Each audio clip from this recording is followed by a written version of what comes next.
Salut tout le monde. Dernièrement, j'ai officiellement revendiqué la solution à un des problèmes mathématiques les plus complexes de tous les temps.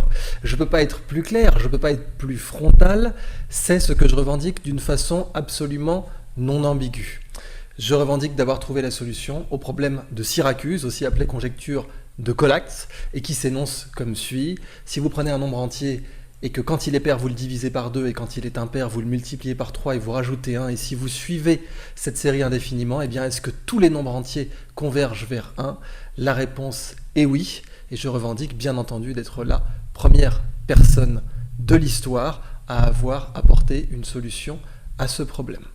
Maintenant, essayons de faire foin de tout l'aspect justement revendicateur et ambitieux avec ce résultat qui en réalité est le fruit d'un très long travail que j'ai commencé à San Francisco, et c'est pour ça que j'avais appelé d'ailleurs la sous-conjecture dont la résolution m'a permis de résoudre tout le problème, la conjecture du Golden Gate. J'ai travaillé sur ce problème à San Francisco, en Ukraine. Et ce qui est assez intéressant et paradoxal, c'est que c'est précisément parce que j'avais certains ennemis que j'ai amené mon travail jusqu'à la résolution finale du problème de Syracuse. C'est-à-dire que j'avais produit des théorèmes que je considérais comme intéressants et originaux en 2017, et j'avais pas le temps, parce que j'ai un vrai travail à côté, de les pousser jusqu'au bout. Je les avais donc laissés sur les hyperarchives en ligne, qui sont une excellente initiative du CNRS, que je salue d'ailleurs, pour pouvoir arrêter une base de preuves. Et puis, 2 ou 3 amateurs sur Twitter, alors on a eu quand même un inspecteur d'académie et un maître de conférence, mais ils savaient vraiment pas de quoi ils parlaient, ont prétendu attaquer ce papier, et donc pour les aider, je leur avais fait un petit papier de vulgarisation au départ, et en attaquant ce papier de vulgarisation, je me suis dit, mais attends, il y a un truc qui, à mon avis, n'est pas trivial, et qui était dans le premier résultat. J'avais vraiment simplement pas décidé de le poursuivre. En le poursuivant, j'ai amené un algorithme tout à fait nouveau, que j'avais déjà annoncé dans mon article de 2017, mais que j'ai vraiment décrit finement en 2020. Et cet algorithme, j'ai conjecturé à l'issue de mon papier de vulgarisation qu'en fait, il résolvait Syracuse. Et j'ai démontré par la suite que c'était le cas. Alors, comment je m'y suis pris tout simplement? J'ai d'abord créé, alors je préfère dire découvert d'ailleurs, comme mon résultat est dédié à cet excellent mathématicien John Conway qui nous a quittés terrassé par la maladie à coronavirus. John Conway disait en mathématiques, on n'invente pas, on découvre. Il avait une vision très platonicienne des mathématiques, et pour lui, les idées mathématiques flottent au-dessus de notre tête dans un monde infini qui est l'éternité, et on ne fait que les découvrir. Et je suis tout à fait partisan de cette approche qui est aussi celle de Plotin, qui est aussi celle d'Ibn Arabi, et puis bien entendu du mouvement qu'on a appelé les néo-platoniciens aussi au XXe siècle en matière de logique. Maintenant, Conway disait donc, on ne découvre pas, on n'invente pas des maths, on les découvre. Et donc je considère que je n'ai pas inventé l'objet algébrique que j'ai utilisé pour résoudre Syracuse, mais que je l'ai découvert. Je l'ai appelé un romanesco, en référence à ce brassicacé magnifique avec une autosimilarité dans ces schémas. Et cet objet algébrique nouveau m'a permis d'introduire différents algorithmes et de révéler plusieurs propriétés fondamentales de la dynamique de Syracuse. Donc comment j'ai fait concrètement? J'ai d'abord introduit ce nouveau cadre, j'ai appelé ça du coup l'algèbre romanesque. Ce nouveau cadre qui est défini dans mes papiers et même en français, je l'ai utilisé pour exhiber un algorithme que j'ai appelé le Golden Automaton, et cet algorithme, j'ai démontré qu'il résolvait une infinité de trajectoires de Syracuse et une infinité d'une grande densité et diagonale à la fois, c'est-à-dire que c'est pas du tout une infinité triviale de trajectoires de Syracuse. J'ai démontré aussi qu'il existait des sous-ensembles de plus en plus petits d'éléments dans Syracuse dont la résolution était suffisante pour résoudre tout le problème. On appelle ça au passage de la théorie de Ramsey, être capable dans un ensemble d'identifier les conditions qui sont limitantes pour l'émergence de certaines propriétés fondamentales. C'est très utilisé en sciences des réseaux sociaux.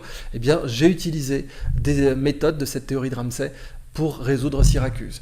Donc j'ai identifié des sous-ensembles de plus en plus petits de nombres dont la résolution résolvait Syracuse, et ensuite j'ai démontré que dans ces sous-ensembles, le Golden Automaton en résolvait une infinité. Il ne me restait plus, et c'est ce que j'ai fait détaillé dans ma précédente vidéo, et que bien entendu, je republierai sur HAL avec tous les détails, même si les détails que j'ai fournis, j'insiste, sur mon site et dans la vidéo, sont absolument suffisants pour un mathématicien pour finaliser cette preuve. à la condition que le mathématicien soit de bonne foi, ce qui, nous allons le voir, n'est absolument pas acquis. Et même en réalité de plus en plus rare. Vous savez que Diogène cherchait désespérément en Grèce un homme honnête avec une lanterne. Eh bien moi je cherche désespérément des mathématiciens universitaires honnêtes. Mais je ne désespère pas en trouver. Et ça m'amène en fait à la suite de mon expérimentation. C'est-à-dire que cette preuve de Syracuse, elle me sert aussi à auditer une partie du monde académique. De la même façon que tous les amateurs qui ont attaqué le premier article de façon purement mensongère, et j'ai démonté toute leur bullshit dans un article. Pour la petite histoire, cet article, pour l'écrire, il m'a fallu un vol moyen courrier. En 2 heures, c'était plié en deux, c'est pour vous dire le niveau de ces gens. Et pourtant, l'un était, alors ancien polytechnicien, bon sang ne saurait mentir, ami de Frédéric Dardel. Mince, j'imagine qu'il n'y a aucun lien avec son animosité envers moi. Ami de 30 ans, hein, là aussi bon sang ne saurait mentir. Mais au-delà, on avait donc, comme je vous l'ai dit, un maître de conférence, un inspecteur d'académie, et 2 ou 3 autres tondus et pelés par-dessus. C'était assez cocasse. Mais le côté suprême a été que j'avais parlé de ces résultats à un informaticien de l'université Carnegie Mellon, qui est réputé être une des meilleures universités au monde en matière d'intelligence artificielle. Et cet informaticien s'appelle le professeur Heule, H-E-U-L-E, et j'ai eu une longue conversation par email avec lui, dans laquelle je lui ai présenté mes résultats. Je l'ai eu aussi au téléphone. J'ai gardé tous les emails, on va pouvoir les afficher dans la vidéo, vous allez bien vous marrer. Et ce Heule, qui m'avait dit par téléphone ne pas vouloir toucher à Collatz particulièrement, avoir tenté par le passé mais avoir abandonné, s'est mis à me poser plein de questions sur mon Golden Automaton, qui était ma découverte la plus fondamentale à ce moment-là. J'étais ravi de lui montrer mes résultats, puisque je disais très clairement dans l'article que j'ai publié en France sur HAL que la méthode que ce type a inventée aurait pu me permettre de résoudre Syracuse beaucoup plus vite. Et que si j'avais eu cette méthode informatique à ma disposition, et elle nécessite des hypercalculateurs, eh bien j'aurais résolu Syracuse beaucoup plus tôt. Donc il était déjà cité dans mon article, tout va bien. J'échange avec lui par email, et puis nous arrêtons d'échanger un temps. Et j'ai pas particulièrement de nouvelles de lui, mais j'en cherchais pas plus, puisque j'atteins moi-même la solution finale au problème de Syracuse. Et je lis, en faisant ma veille technologique, dans un magazine de vulgarisation scientifique américaine, que ce chercheur vient d'annoncer, donc dans Quantas Magazine, qu'il a de nouveaux résultats spectaculaires sur Syracuse. Et c'est tout à fait charmant parce qu'il annonce comme ça avoir eu quasiment une sorte d'inspiration divine. Et il termine son article, bien évidemment sans me citer, en disant « Vous savez, je suis quelqu'un de chanceux, je suis quelqu'un qui a de la chance, et quand je sens que je peux le faire, eh ben j'y vais, je suis comme ça, moi, voilà. I'm a lucky guy », c'est ça qu'il a dit. Alors, je voulais vraiment, et c'est vraiment aussi cette partie sociologique, c'est une expérience sociologique que je mène avec ce résultat. Le résultat est authentique, il est vrai, il est vérifiable. Il est bien entendu original, personne n'a résolu Syracuse avant moi. Et d'ailleurs, Terence Tao, qui est le 2e plus grand mathématicien vivant sur Terre, après Gregory Perelman, dont on va parler abondamment dans cette vidéo, eh bien, Terence Tao n'est absolument pas arrivé à mon résultat, j'insiste. Ça n'enlève rien au génie de Terence Tao, c'était juste pas un domaine dans lequel sa créativité et ses compétences pouvaient s'exprimer. Cependant, donc, cette affaire avec Heule et plein d'autres, en fait, et cet inspecteur d'académie qui m'a attaqué, ou d'autres, qui a menti, on ne peut pas dire les choses autrement, qui a simplement menti. M-E-N-T-I, il faut dire les choses et les appeler par leur nom. Eh bien, c'est révélateur, non pas de la corruption systématique du monde académique, même si la crise du coronavirus a montré qu'il existait une corruption latente dans le monde universitaire.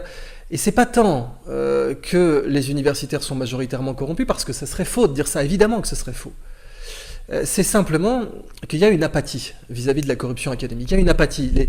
Beaucoup d'universitaires se disent « je travaille dans mon coin, j'en ai marre, j'ai pas envie de risquer ma carrière pour dénoncer tel ou tel élément de corruption académique ». Et c'est ce qu'on a vu avec le Lancet Gate, par lequel la plus prestigieuse revue médicale américaine, et même le New England Journal of Medicine, non pardon, le Lancet doit être britannique et le New England doit être américain, se sont totalement fourvoyés et ont procédé de corruption, on ne peut pas dire les choses autrement, en publiant des données qu'elles savaient fausses, sous différentes influences, et de plus en plus, même si les enquêtes semblent être arrêtées pour le moment, de plus en plus, ces influences mènent vers un laboratoire très puissant qui s'appelle Gilead Science.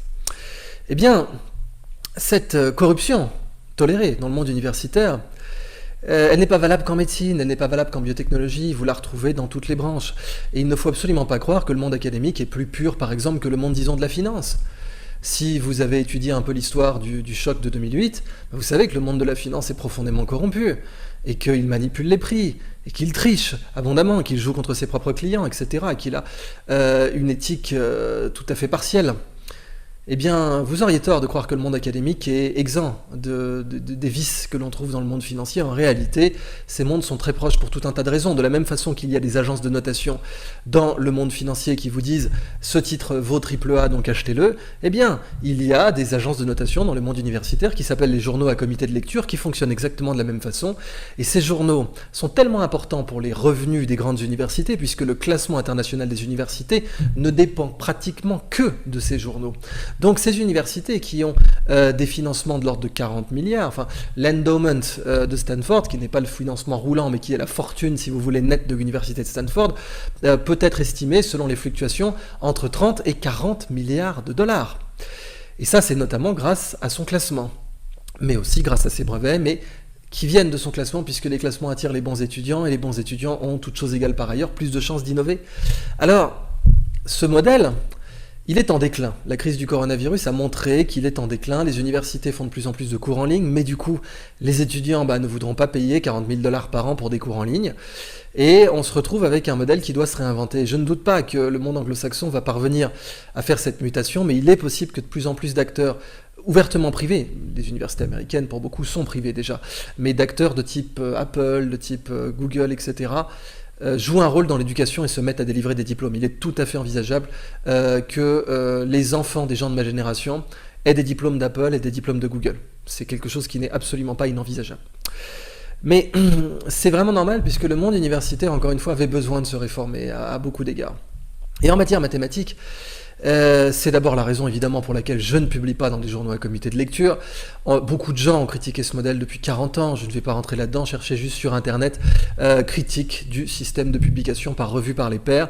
La revue par les pairs en psychologie, et ça c'est pour le coup une preuve scientifique, est de la pression des pairs. La revue par les pairs amène une pression par les pairs, et la pression par les pairs n'est absolument pas un gage de qualité scientifique.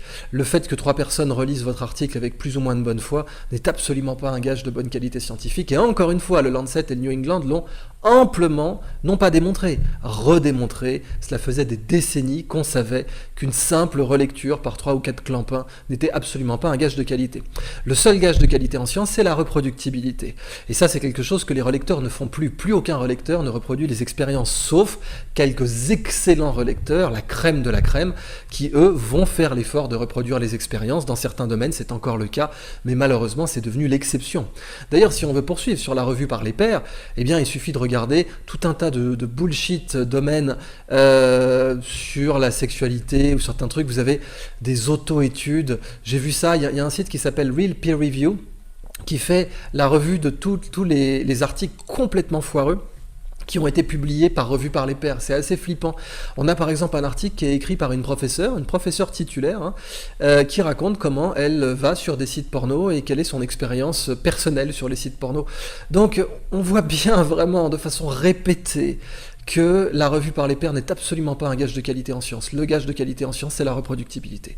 Et la reproductibilité, eh bien, elle peut se faire a posteriori. C'est pour ça que les prépublications sont en train de dominer le monde scientifique, et c'est une bonne chose, parce que la prépublication donne une gigantesque surface de reproductibilité. Il y a plein de gens qui peuvent revérifier votre article, qui peuvent voir si ça peut leur servir.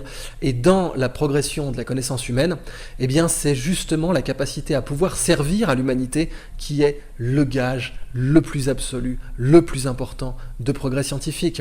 Et on a des chercheurs, il y en a plein en neurosciences en France, je ne vais même pas les citer parce que l'histoire a déjà commencé à démontrer que ce sont des guignols, mais dont les expériences n'ont jamais été reproduites, et pour la simple bonne raison qu'elles ne sont pas reproductibles, notamment parce qu'en imagerie cérébrale à résonance magnétique, eh bien, tout un tas d'expériences ne sont pas reproductibles parce que selon comment vous jouez sur les statistiques et l'interprétation de vos statistiques, et aussi même sur différents algorithmes l'algorithme de votre machine, et ben vous obtenez des résultats différents. Et il y a tout un tas de fermiers à thésard en France, notamment à Neurospin tout de même, pour ne pas entièrement les citer, eh bien, qui ont pondu des centaines d'articles que l'histoire ne va absolument pas retenir parce qu'ils ne sont tout simplement pas reproductibles et que leur puissance statistique est zéro. Cependant, ces articles ont bien été publiés dans des journaux à comité de lecture. Donc, ajoutez à ça que le modèle de publication dans des journaux à comité est une oligarchie au sens cette fois purement, ou plutôt un oligopole au sens purement économique, c'est-à-dire qu'un très petit nombre contrôle un trop grand nombre d'articles et de journaux scientifiques.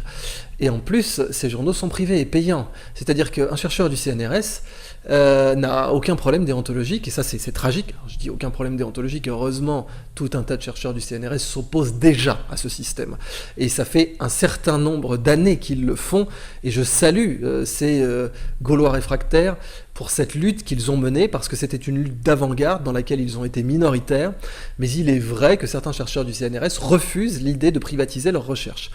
Pourquoi donc privatiser leurs recherches? Eh bien, quand vous avez été payé par le contribuable pour sortir un nouveau résultat sur le cancer, sur l'embryologie, sur les neurosciences, vous le soumettez à un journal à comité de lecture, qui déjà va consommer énormément de votre temps.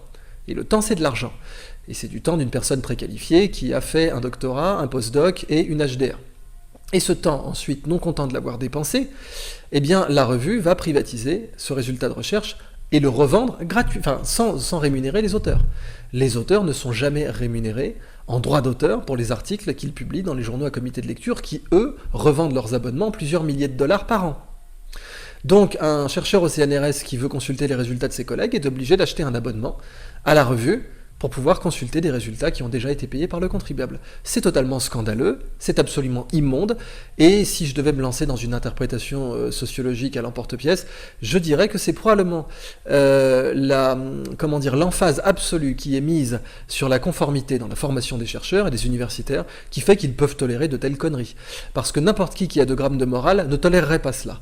Mais dans la mesure où la totalité de la carrière d'un chercheur se fait sur la sélection à la conformité, eh bien, au bout d'un moment, il tolère des choses parce que la conformité à la majorité est plus importante que la vérité, scientifique parfois, morale en tout cas. Donc voilà bien évidemment pourquoi je boycotte ce système depuis longtemps. Ça ne m'a pas empêché de publier dans certaines revues à comité de lecture quand j'étais plus jeune et quand j'étais totalement subordonné à certains laboratoires. Mais maintenant que je suis libre, évidemment, aussi bien de mes actes que de ma conscience, eh bien, je rejette en bloc ce système qui est mourant. Je ne cherche absolument pas à un poste de capitaine sur le Titanic. Ce modèle est en train de couler. Maintenant, appliquons-le aux mathématiques. Quiconque vous dit qu'un résultat mathématique qui n'est pas publié dans un journal à comité de lecture ne peut pas être vrai, est en train de vous jouer du pipeau irlandais. Un résultat mathématique, il peut être écrit sur un rouleau de Moltenel, s'il est vrai, il est vrai. Et pour vérifier qu'il est vrai, il suffit de reprendre ces théorèmes un par un, de vérifier chaque démonstration. Or, bien évidemment, c'est ce que certains de ces mathématiciens amateurs ont essayé de faire.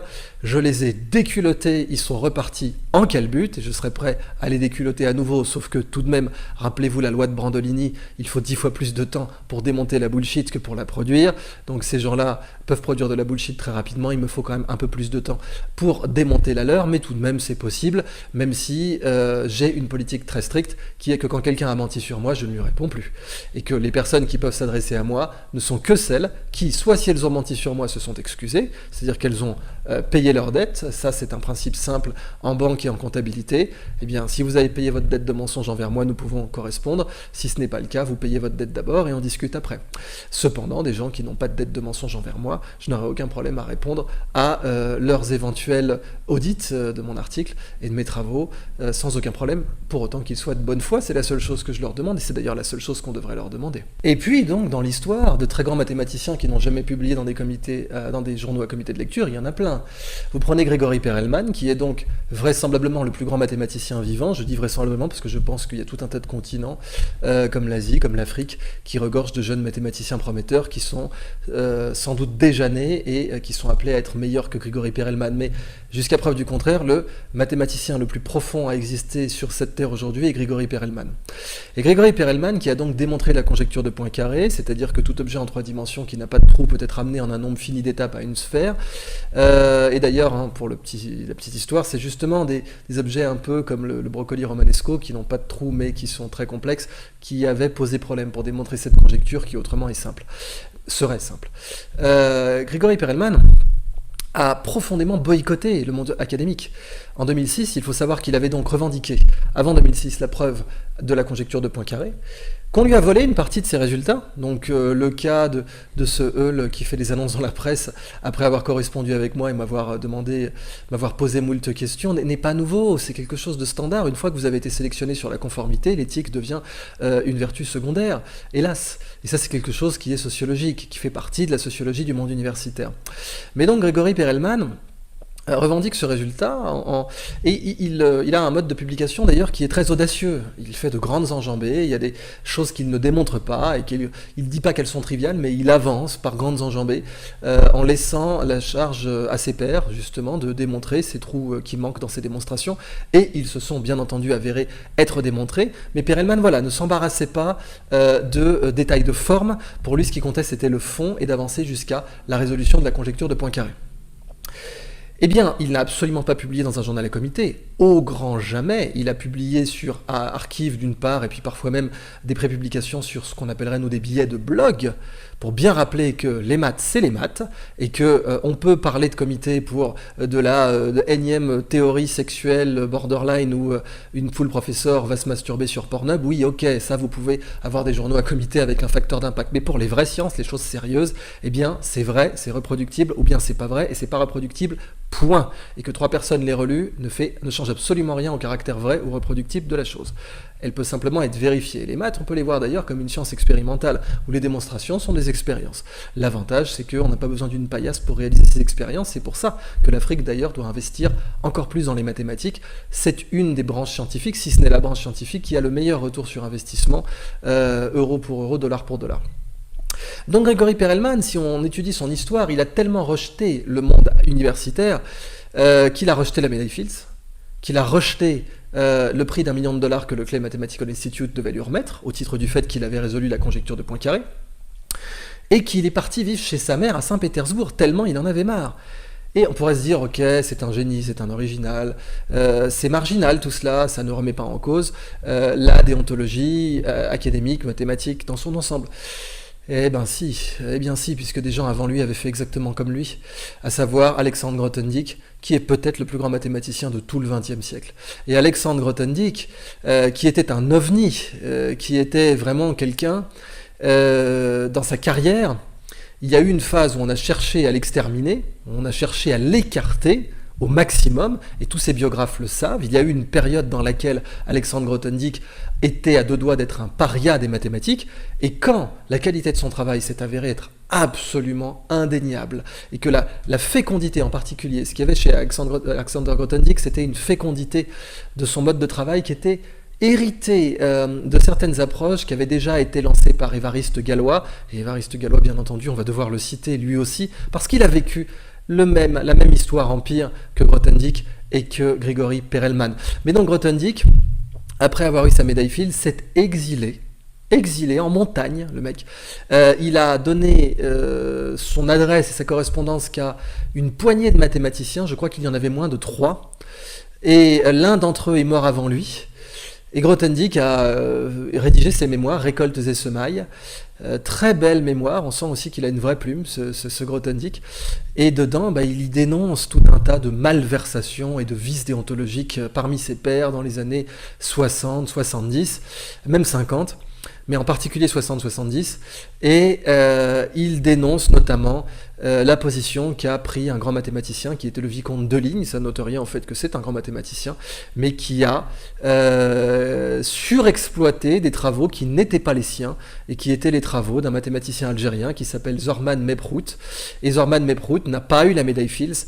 D'après Alexander Grothendieck, c'est en partie parce que certains de ces travaux ont été surexploités par d'autres. Donc c'est bien pour vous montrer que les grands vices déontologiques et la corruption académique, appelons-la par son nom, existent, persévèrent, perdurent, et que ce n'est pas juste Perelman, ce n'est pas juste Grothendieck qu'on avait encore avant Évariste Galois, qui est le plus grand mathématicien du 19e, devant Gauss, de très loin, et Évariste Galois a c'était un ovni lui aussi, comme Grothendieck, profondément en avance sur son temps, c'était inimaginable ce qu'il a produit intellectuellement.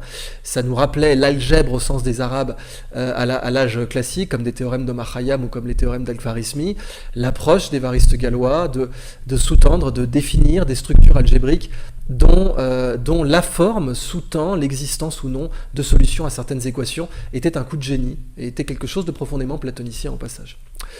Évariste Galois, ses travaux ont été ignorés, il a été rejeté de Normal Sup, il a été rejeté de Polytechnique, il a remis des travaux à l'Académie des sciences qui ont pris la poussière pendant des décennies, et il faudra attendre qu'il soit exhumé, en partie, puisque certains de ses travaux ont été perdus, de la même façon que certains des travaux de Grothendieck ont été perdus d'ailleurs, pour qu'enfin la théorie de Galois émerge et s'avère être un pilier absolu en théorie des nombres, en algèbre, notamment pour toutes les mathématiques du XXe siècle. Donc, vous voyez quelqu'un qui vous dirait, voilà, la forme est plus importante que le fond, la procédure est plus importante que le résultat. C'est un bureaucrate. Il y a plein de bureaucrates dans le monde académique.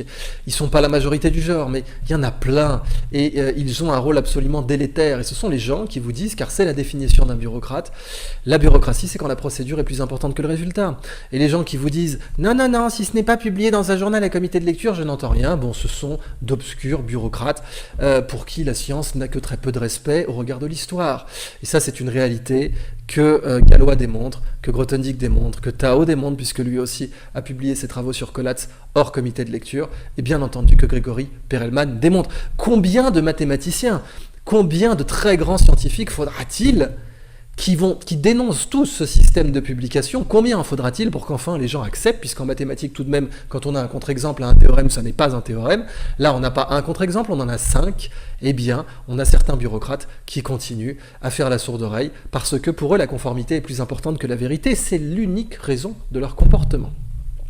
Donc je revendique la solution au problème de Syracuse, mais il faut être très clair, de la même façon que pour Perelman, il a fallu plusieurs années avant que sa preuve ne soit acceptée par la communauté, et qu'entre-temps, toutes les malversations ont pu avoir lieu, y compris des vols de résultats, eh bien, n'attendez absolument pas à ce que mon résultat soit reconnu historiquement avant 2 ans, 2 ou 3 bonnes années. Bon, c'est le minimum que je donne avant que ce résultat ne soit reconnu historiquement.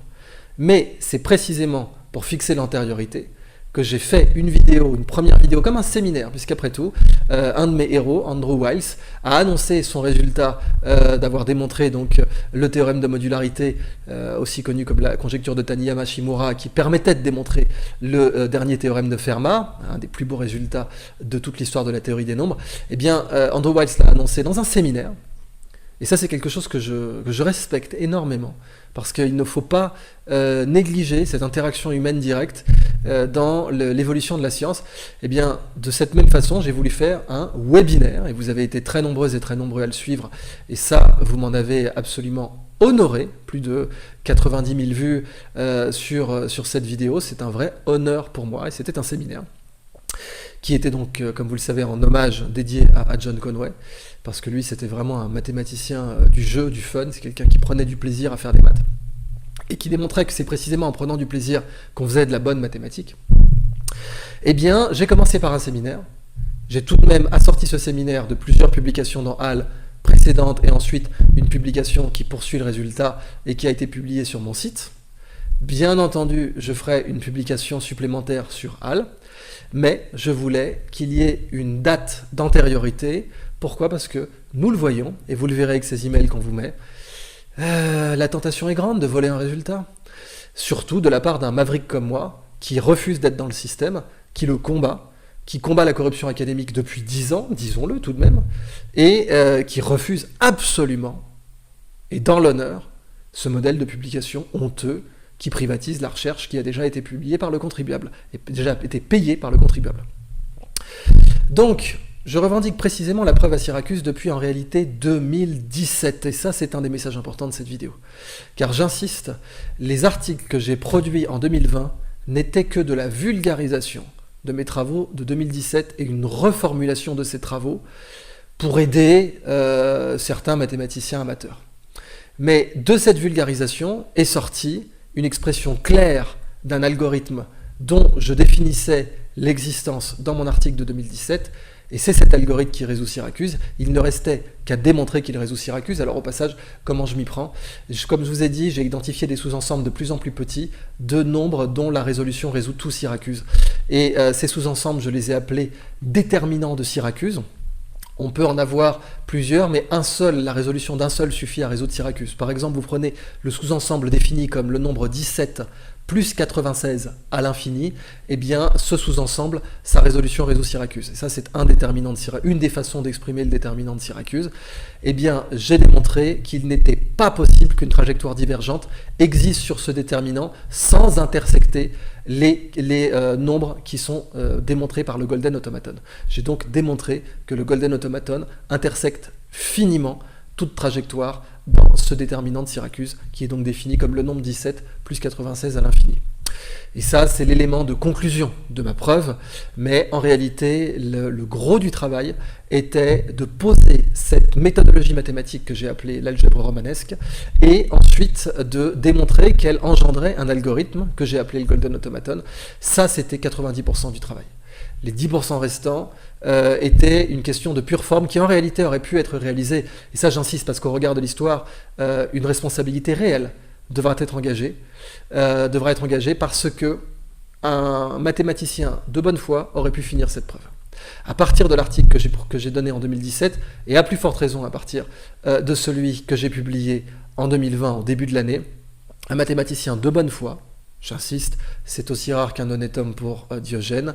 J'ai ma lanterne et j'en cherche, je ne désespère pas d'en trouver, mais en tout cas, si Grigori Perelman a quitté le monde des mathématiques, c'est parce que lui n'en a pas trouvé. Si Alexander Grothendieck est mort sur la montagne, c'est parce que lui n'en a pas trouvé.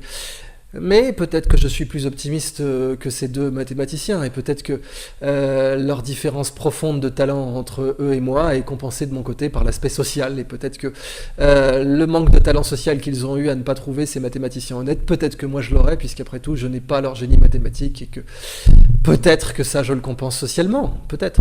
Mais en tout cas pour l'instant, ma lanterne n'a pas intersecté beaucoup de mathématiciens de bonne foi. Cependant, l'histoire, elle est de bonne foi, et c'est bien pour ça qu'elle doit être le seul et unique interprète des sciences.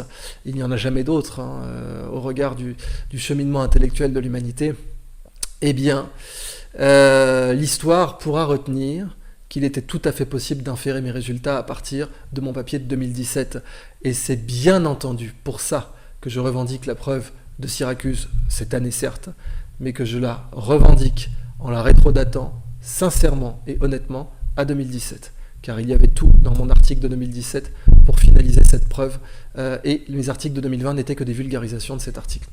Donc, je revendique la preuve au problème de Syracuse, et j'utilise cette preuve comme expérimentation sociale pour voir jusqu'où certains représentants du monde universitaire vont être prêts à aller, d'abord pour dire que le résultat n'existait pas, ensuite pour essayer de le voler, bah oui, si on essaie de le voler, c'est qu'il existe du coup, et puis ensuite pour reconnaître la paternité de ce résultat.